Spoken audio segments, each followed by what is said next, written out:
Hello and namaste, my name is Nidhi Nagori and welcome back to my channel. In today's video, we're going to be talking about UK again and we're going to be talking about the Youth Mobility Visa. This is the visa that you can use to self-sponsor a work permit for yourself in UK, and this is being introduced for Indian and Icelandic nationals. I've already done a brief overview of this topic, but we did not have the rules as to how you can start applying for this visa. Now we have all the rules that we need to know, and in today's video, I'm giving you all the information if you want to apply for this visa yourself. So if you are interested in UK, stick around.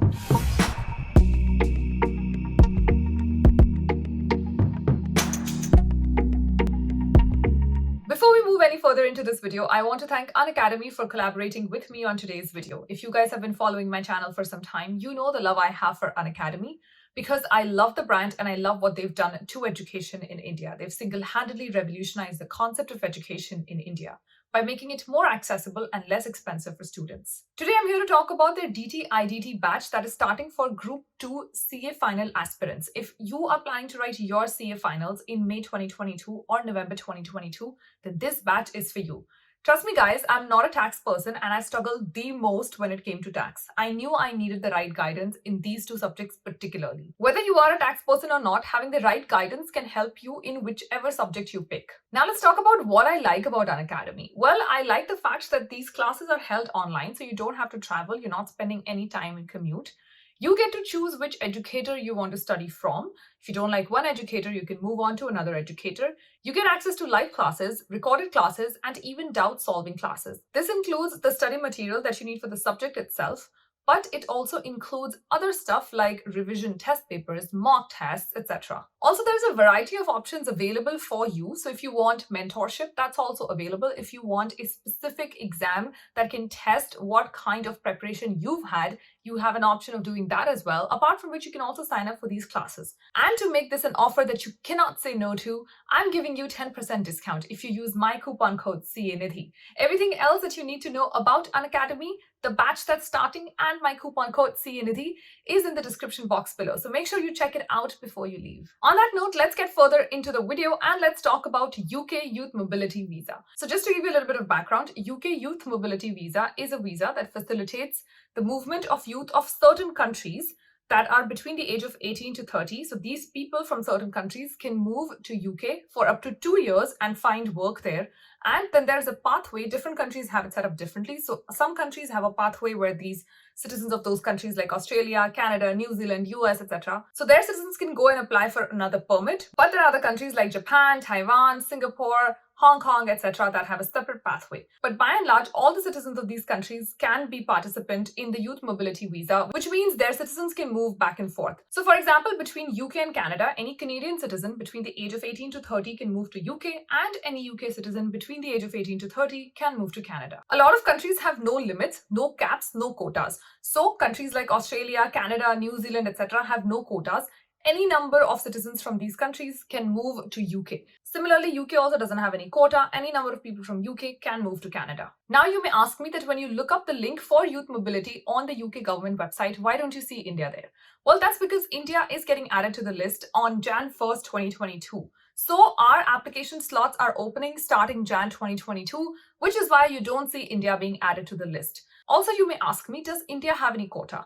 Well, yes, we have a quota of about 3,000, and these 3,000 people will be selected on a basis that I will be telling you in this video. If you want to know more about this visa specifically, please go on to my older video that talks about this visa in more details. So go watch this video, familiarize yourself with the concept of Youth Mobility Visa, and then come watch this and understand what are the steps and how can you apply. In Jan 2022, Indian and Icelandic nationals will be eligible to apply for the Youth Mobility Visa. In this video, I'm focusing only on the Indian nationals.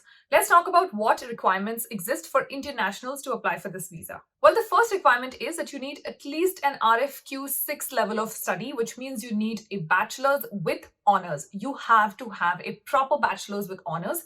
I just want to give a quick disclaimer. All the information that I have in this video is sourced from some immigration lawyers who specialize in UK immigration, and I'm only sharing information that they have shared with me A little bit of this information is also available online, so I'll make sure that I drop the links in the description box or in the comments somewhere so that you guys can go and check the links out. What we know is that the UK government expects you to have a bachelor's with honours. What we don't know is, will they be willing to consider somebody who's done this in correspondence? So if you've done distance education, would you still be eligible? We don't have a lot of clarity in that. I've been suggested by some immigration lawyers in UK to suggest that you guys should have a proper university degree because that is generally more valued. So if you have a university degree, which is minimum 3 years of education, and that should be minimum bachelor's with honors, you are eligible. Your best bet is that this should not be a correspondence course. So you will benefit the most if you have done these classes in person. This is not a degree course from IGNU, etc. Now coming to requirement number 2. You need minimum 3 years of experience in occupations that are in shortage in UK. What does this mean? So first of all, UK has a list of occupations that are in shortage. These are the occupations for which the skilled worker visa is also being granted. If you want to know what skilled worker visa is, very simple. Skilled worker visa is the visa that is issued to foreigners for which you need points. That is the point-based immigration law change in UK that came about in 2020. Because a lot of occupations were going in shortage, the country decided to change its immigration law and came up with a list of occupations where they really needed foreign workers. If you want to be eligible to participate in the Youth Mobility Program, you have to make sure that you have at least 3 years of experience in a profession that is in demand, which is in short supply in UK itself. This is actually a crazy demand. Why? Because countries like Australia, Canada, New Zealand have it so much easier. There are no requirements at all. They don't want you to have crazy levels of education or experience if you are a Canadian citizen or an Australian citizen. But when it comes to Indian citizens, their demands are just high. All that I can say is rules are rules. We have to follow them. Please don't read up rules that are applicable to Canadian citizens, New Zealand citizens, Australian citizens, etc. Not even Taiwanese or Singaporean nationals.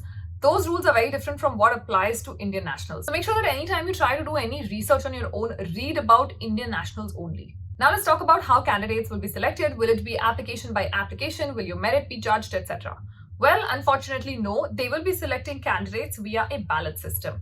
What is a ballot system? Very simple. It's a lottery system. They already have that in place for some other countries. We don't know what the rules are going to be for India. What we know is that they follow just one rule for any other country to which this ballot system applies. I think there are about 4 to 5 countries to which this ballot system already applies, and the rule remains consistent. Let me tell you what that rule is. So the applications remain open only for 48 hours. So you basically have 2 days to submit your application in.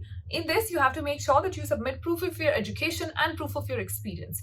Once you submit that, the ballots close after 48 hours and then they go ahead and do lottery. Now, if your name comes in the lottery, that means you have won your spot, and after this, you have to go ahead, complete your entire application and do the medical test that is required, and after this, you can finally move to UK. Now let's talk about the costs involved. Just to apply for the visa, you'll be paying £244. You'll also be paying £470 more because you'll have to get medical clearance. Apart from this, you'll also have to show proof of funds, which is £2,530 in your bank account to show that once you move to UK, you'll have enough money to survive. What we do not know is the application money refundable? In my experience, from what I have seen so far, most other countries do not refund the application money. If you have applied, that's where the money goes, the money stops. You don't get that money back whether you get your spot or not. But we haven't heard anything from the UK government on this, so I will not comment. This is just my experience, and I suggest we be prepared for the worst. So worst case scenario, you will probably be losing some money. Now you may wonder, is this visa extendable? Can you renew it? Can you change? Can you stay in UK forever? How does this entire thing work? So you're very lucky because the immigration laws in UK changed in 2020, and that has changed to ensure that youth mobility participants can apply for a skilled worker visa and stay in UK for as long as they want. That's actually one of the reasons why youth mobility visa is given to Indians who are in shortage occupations, because those are already occupations for which skilled worker visas can be sponsored. Unfortunately, there is no extension possible. So while you cannot claim any extension, what you can claim is that you can move on to the skilled worker visa, and after that you get PR in just 5 years. So is it worth it? I think yes, especially if you are in a shortage occupation. I think you're just going to find it much easier to find an opportunity to move on to skilled worker visa and then get your PR in 5 years. Now, if you're wondering, is this process worth it? Well, I think compared to other countries, this seems like a much easier process. Even the requirements are not that crazy. All that you need is a bachelor's with an honors, and you need 3 years of experience. As long as you have that in an occupation, you can literally apply and move. which I think is relatively lesser than most other countries. For example, Germany, when you look at their job seeker visa, that requires that you know German language. But when it comes to United Kingdom, they don't have any expectations that you need to score a certain level in IELTS, or you need to write a CLB or any other TOEFL, any other language exam to prove your English proficiency. And that part of it I like. I also think that this is a relatively cheap option because you're only paying the application fee and the medical exam fee. As long as you have the £2,530 in your bank account, you're eligible to get the visa, which is again very less compared to most other countries. What I don't like about this is till now we don't have clarity as to when the applications will open for Indian citizens. My guess is, and this is what I've been communicated, that it might open on Jan 1st itself. And because the ballot is probably only going to remain open for 48 hours, you just have to make sure that you are sticking your eyes on the internet and looking for any kind of information. Also, I do suggest that if you have any questions on this, please reach out to the British High Command in India. I'm going to leave some of their links here. They also exist on Instagram, so I don't know if you want to go ahead and ask them questions there. But make sure that you ask them all your questions now, because once the ballots open, you want to make sure that you're doing your application and going all in. The next thing that I don't like is the fact that it's a ballot system. Whether you're putting less money or more money, money of any value is of a lot of importance. To me, even if I'm putting 20 rupees somewhere, I want to be sure that this is giving me the return I expect it to give me. Unfortunately, with the youth mobility visa, we don't know what the return is going to be like. We don't know how many people are going to apply for it. What we know is there are going to be 3,000 spots. We just don't know how many people will end up putting in their applications, especially because this is just opening up.